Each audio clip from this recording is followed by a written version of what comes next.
इसलिए अंतर्धान कर दिया।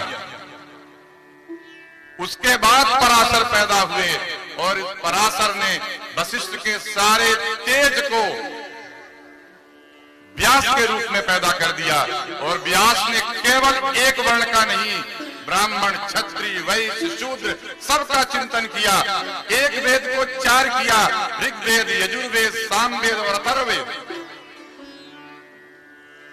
जब देखा व्यास ने कि घर में झगड़ा होता है, लोग ठीक से संभलते नहीं हैं, तो व्यास ने एक रचना रच दी, उसका नाम महाभारत हो गया कि अगर घर में कलह करोगे महाभारत होगा। और जान लो कि सत्यमेव जयते, कितना भी दुर्योधन बन जाओ, कितना भी दुशासन बन जाओ, कितना भी राष्ट्र को, सत्ता को, गद्दी को धृत माने पकड़े रहो, बचेगी नहीं।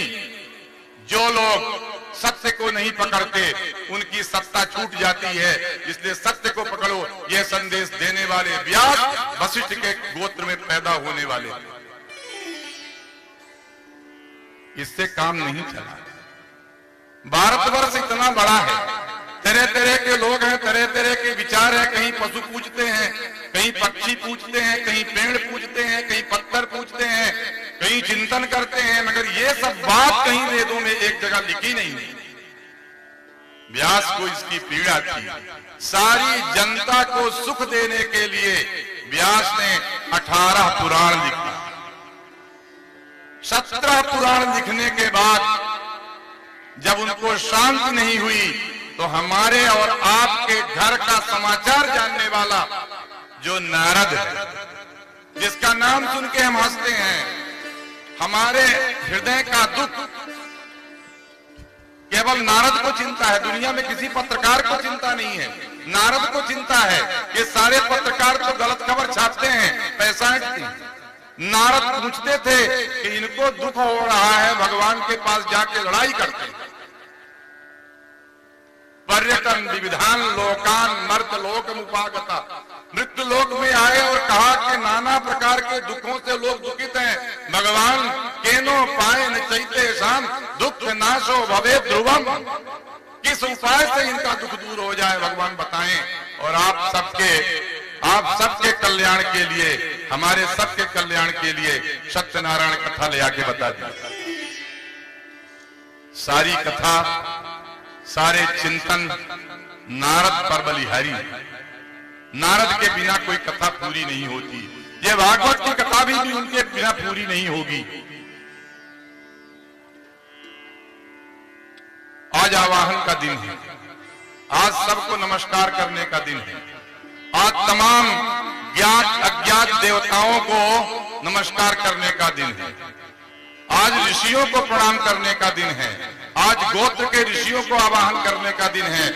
आज घर घर में बसे हुए धुंधकारियों को यहां ला करके रखने का दिन है।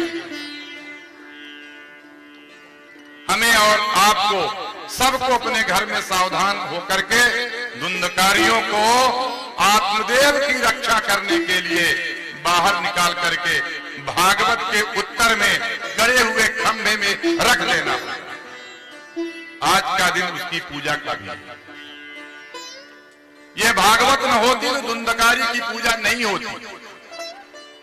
इस आवाहन के दिन में कथा कल से प्रारंभ होगी। हनुमान चालीसा गाते हैं, हनुमान जी का दिन कल होगा। मंगल की सब इच्छा करते हैं, मंगलय भगवान विष्णु हैं, इसलिए कथा का मंगल कल से होगा। आज आप सबके सम्मान में कुछ बातें हैं। यह सुखदेव चला गया,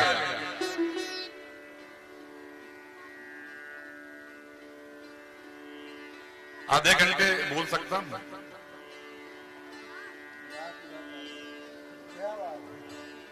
यह सुखदेव चला गया। यह व्यास जो तमाम शास्त्रों के तत्व को जानता था, लेकिन सुखदेव को नहीं जान पाया।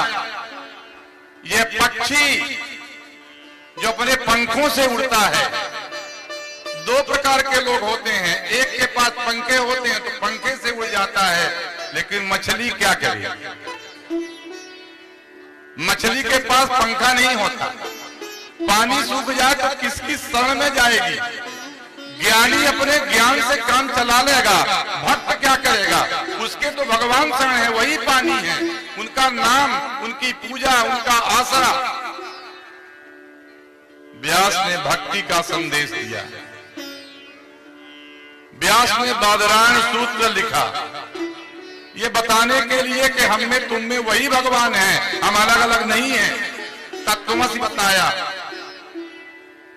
व्यास ने पुराणों में सारी कथाओं को बताकर कहा मूल में एक है, नाम रूप अलग अलग हैं, सब हम एक हैं, एक ही तत्व। सबको भूख लगती है, सबको प्यास लगती है, सबको नींद लगती है, सबके क्रियाएं समान हैं, फिर भी हम अलग अलग हैं।